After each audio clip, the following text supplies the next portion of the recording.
बिस्मिल्लाहिर्रहमानिर्रहीम। अस्सलाम वालेकुम डियर स्टूडेंट्स। आज के लेक्चर के अंदर हम चैप्टर 9 की एक्सरसाइज करेंगे। एक्सरसाइज के हम क्वेश्चन देखते हैं कि क्वेश्चन में क्या क्या उसने पूछा गया है। तो सबसे पहला क्वेश्चन है उसके अंदर, what is an identifier, discuss the two types of identifier in C language.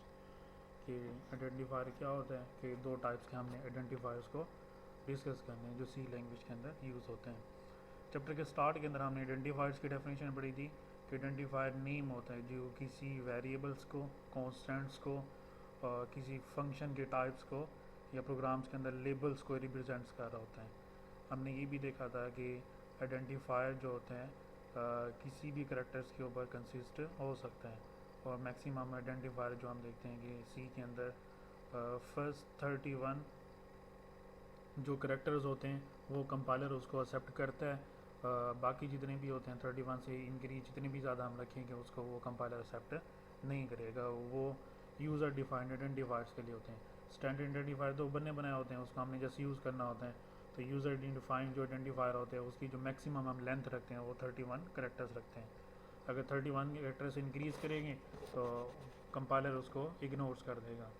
दो टाइप्स के आइडेंटिफायर होते हैं, एक स्टैंडर्ड आइडेंटिफायर, दूसरा यूज़र डिफाइंड आइडेंटिफायर।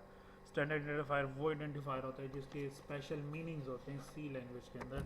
जो उनसे मीनिंग्स होते हैं उसी मीनिंग्स के लिए, जिस मीनिंग्स के लिए वो बनाए गए होते हैं, तो उसी मीनिंग्स उसी पर्पज़ के लिए हम प्रोग्राम के अंदर या सी लैंग्वेज के अंदर उसे यूज़ करते हैं। जैसे स्टूडियो डॉट एच हो गया, कोनियो डॉट एच हो गया, स्टैंडर्ड इनपुट्स आउटपुट्स हो गया, स्कैन फंक्शन, इस तरह से प्रिंट फंक्शन हो गया।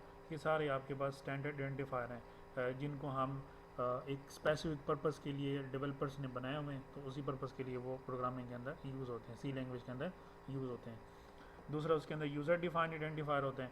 यूज़र आइडेंटिफायर वो आइडेंटिफायर होते हैं जिनको प्रोग्रामर अपनी मर्ज़ी से, अपनी डिमांड्स के मुताबिक उसको क्या करते हैं, डिफाइंस करते हैं। ऐसे आइडेंटिफायर्स को हम यूज़र डिफाइंड आइडेंटिफायर कहते हैं। यूज़र जो आइडेंटिफायर होगा, यूज़र डिफाइंड आइडेंटिफायर जो होगा वो मैक्सिमम 31 करेक्टर्स के ऊपर कंसिस्ट होता है। अगर 31 करेक्टर्स इंक्रीज़ करता है तो बाकी जितनी भी लेंथ होती है, जो करेक्टर्स होते हैं, कंपाइलर उसको इग्नोर कर देते हैं। नेक्स्ट देखते हैं अगला question, what is a variable, discuss the difference between the declaration and defining a variables. Variables को हमने डिटेल से पढ़ा था कि नेम मेमोरी लोकेशन होती है जिसके अंदर हम प्रोग्राम्स का इनपुट्स डाटा हम स्टोर करते हैं या कंप्यूटेशनल रिजल्ट उसके अंदर हम स्टोर करते हैं। और इसके अलावा हमने वेरिएबल्स की डिक्लेरेशन भी देखी थी, और इसके अलावा हमने वेरिएबल्स की इनिशियलाइजेशन भी देखी थी कि जो वेरिएबल्स जो क्रिएट्स होते हैं वो रैम के अंदर स्टोर होते हैं, क्रिएट्स होते हैं। रैम आपके पास टेम्परेरी मेमोरी होती है, जब तक आपके पास प्रोग्राम रहता है तो वेरिएबल्स की वैल्यू रहती है, जब प्रोग्राम आपके पास एंड होता है तो रैम में से आपके वेरिएबल्स की वैल्यू वहाँ पे एंड हो जाती है।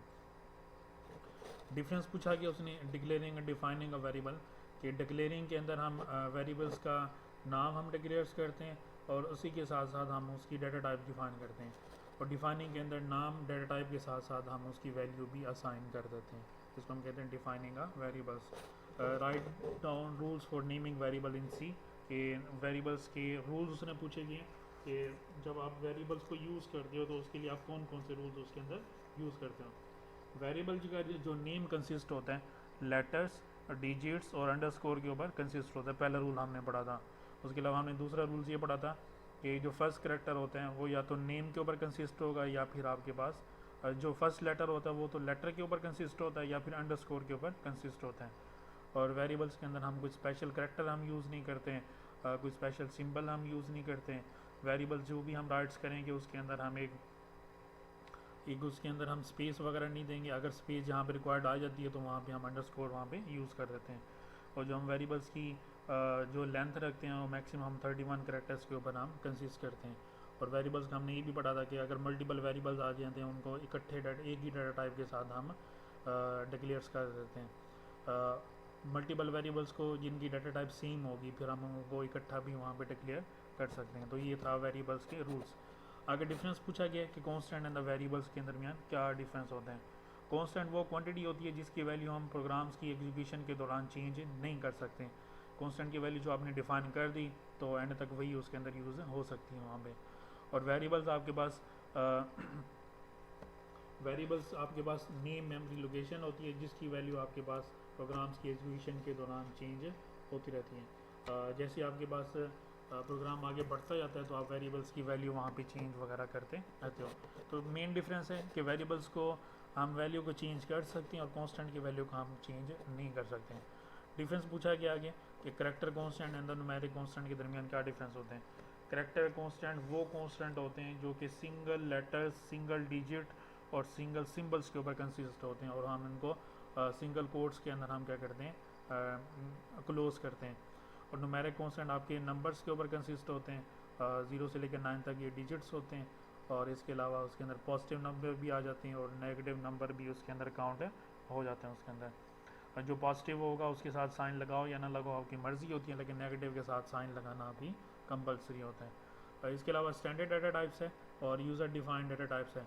स्टैंडर्ड डाटा टाइप्स वो डाटा टाइप्स है जो सी के अंदर ऑलरेडी ही डिफाइन है और उसके मीनिंग भी उसके अंदर डिफाइन है, जैसे इंटीजर हो गया, फ्लोटिंग हो गया, करेक्टर चार डाटा टाइप्स हो गया, इसके अलावा स्ट्रिंग डाटा टाइप हो गई, ये सारी आपके पास स्टैंडर्ड डाटा टाइप्स कहलाती हैं। और यूज़र डिफाइंड डाटा टाइप्स है जो कि डाटा टाइप जो हमारी स्टैंडर्ड होती हैं उससे डिफ़ाइन की गई होती हैं, उससे फर्दर हमने डाटा टाइप्स निकाली गई होती हैं। तो इस तरह की जो डाटा टाइप्स होती हैं उसको हम यूज़र डिफाइंड डाटा टाइप्स कहते हैं। अब बेसिकली आपके पास 6 user data types define use होती हैं। आपकी बुक के अंदर तो नहीं है वैसे, एक एज ए टाइप्स के तौर पे 6 डाटा टाइप उसके अंदर डिफाइन होते हैं, जैसे डिस्टिंक्ट टाइप होगा, स्ट्रक्चर टाइप हो गया, रेफरेंस टाइप हो गया, रे टाइप हो गया, row type and the cursor type, इसके अंदर हम यूज़र डिफाइंड टाइप्स के तौर पे हम वहाँ पे यूज़ करते हैं।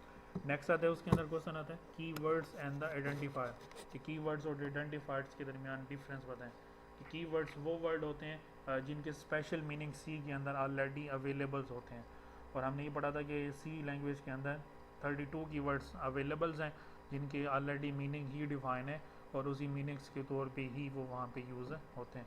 और आइडेंटिफायर की हमने डेफिनेशन पढ़ी थी।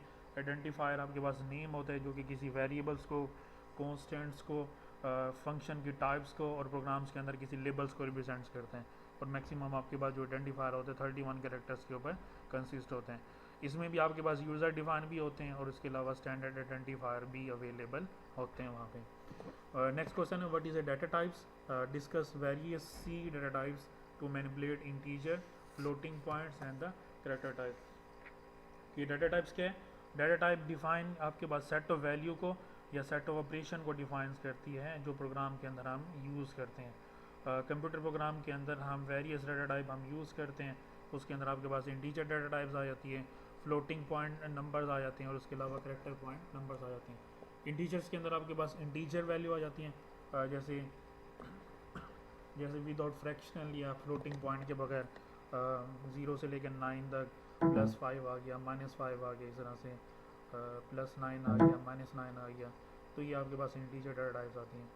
और जो आपके पास फ्लोटिंग पॉइंट नंबर्स होते हैं वो आपके पास पॉइंट्स के अंदर होते हैं, 1.5 हो गया, -1.5 हो गया, इस तरह के जो नंबर्स होते हैं वहाँ पे फ्लोटिंग पॉइंट डाटा टाइप्स के अंदर वहाँ पे यूज़ होते हैं। और करेक्टर्स के अंदर सिंगल करेक्टर्स के ऊपर कंसिस्ट होते हैं, या वो लेटर या वो उसके अंदर नंबर्स या फिर आप वहाँ पे सिंबल्स के अंदर कंसिस्ट होते हैं। वो सारे आपके पास सिंगल कोट्स के अंदर क्या होंगे? क्लोज होंगे। कोई भी लेटर होगा सिंगल कोट्स के अंदर, कोई भी नंबर्स होगा वो भी सिंगल कोट्स के अंदर, इसी तरह से कोई भी आपके पास सिंबल्स होगा या कोई नंबर्स होगा वो भी सिंगल कोट्स के साथ क्या होते हैं? वहाँ पे क्लोज होते हैं। How many types of operation are available in the C, operators are available in C, describe briefly, also mention their precedence. C के अंदर आपके पास 6 टाइप के, एक अरिथमेटिक ऑपरेटर्स अवेलेबल होते हैं, रिलेशनल ऑपरेटर्स, लॉजिकल ऑपरेटर्स, और उसके बाद आपके पास होता है वहाँ पे असाइनमेंट ऑपरेटर्स अवेलेबल होते हैं, इंक्रीमेंट और डिक्रीमेंट्स ऑपरेटर्स अवेलेबल होते हैं, और इसके अलावा कंपाउंड असाइनमेंट ऑपरेटर्स वहाँ पे अवेलेबल होते हैं। हमने अरिथमेटिक ऑपरेटर्स का यूज़ देखा था कि अरिथमेटिक ऑपरेशन जो भी परफॉर्म करते हैं आपके अरिथमेटिक ऑपरेटर्स परफॉर्म करते हैं, जैसे प्लस, माइनस, मल्टीप्लिकेशन, डिवीजन हो गया, मॉड्यूलस हो गया। इसके अलावा हमने रिलेशनल ऑपरेटर्स देखा था कि रिलेशनल ऑपरेटर्स के अंदर आपके पास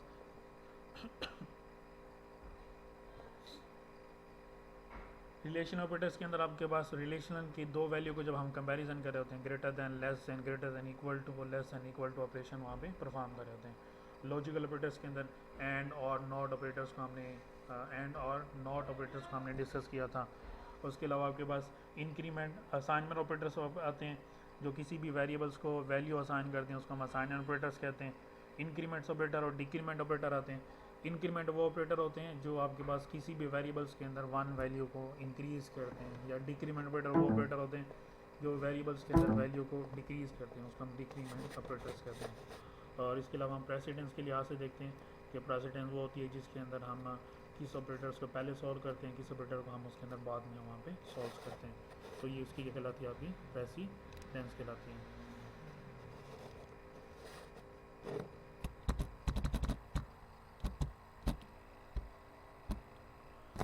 नेक्स्ट क्वेश्चन है क्वेश्चन नंबर 10।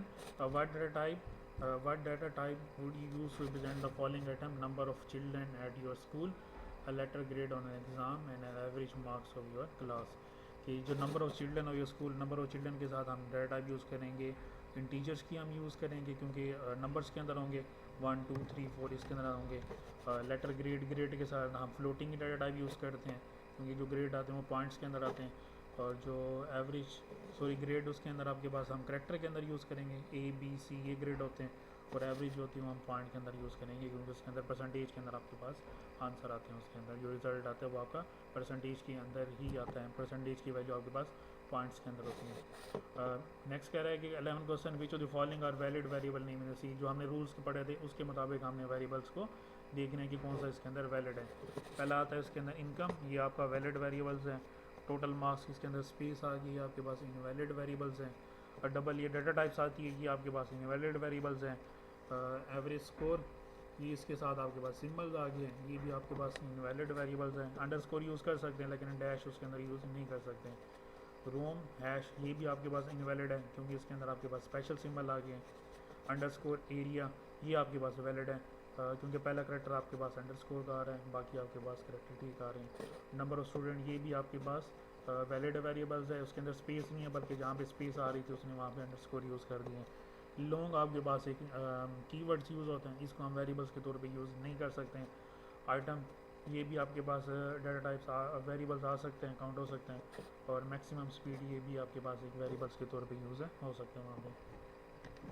अरिथमेटिक एक्सप्रेशन कह रहे हैं कि ऐसे एक्सप्रेशन जिसके अंदर हम अरिथमेटिक ऑपरेशन परफॉर्म करते हैं उसको हम अरिथमेटिक एक्सप्रेशन कहते हैं। कमेंट्स इन सी का पढ़ा था उसके अंदर कि सी के अंदर हम कमेंट्स यूज़ करते हैं ताकि हम लाइन का बता सकें कि हम इस लाइन के अंदर हम ये एक्टिविटी परफॉर्म करें।